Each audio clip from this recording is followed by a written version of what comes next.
Hey everybody, in this guide video, I'll be showing you the procedure on how to use eBay promoted listing. In order to use eBay promoted listing, you need to navigate to an advertising tab in a seller's hub. You will click create new campaign and select promote your listing. You could also promote listing individually or in bulk as well. So basically to access the advertising dashboard, you could log in into your eBay and go to the seller's account or hub, navigate to the advertising tab in the left hand side menu of your screen.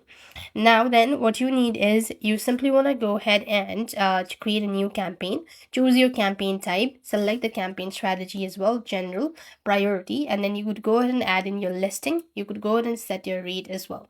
And then after which you could name your campaign, set campaign details, launch your campaign as well. And this way you'll be able to use eBay promoted listing. So that's the way you will be able to use eBay promoted listing. I hope the video was helpful.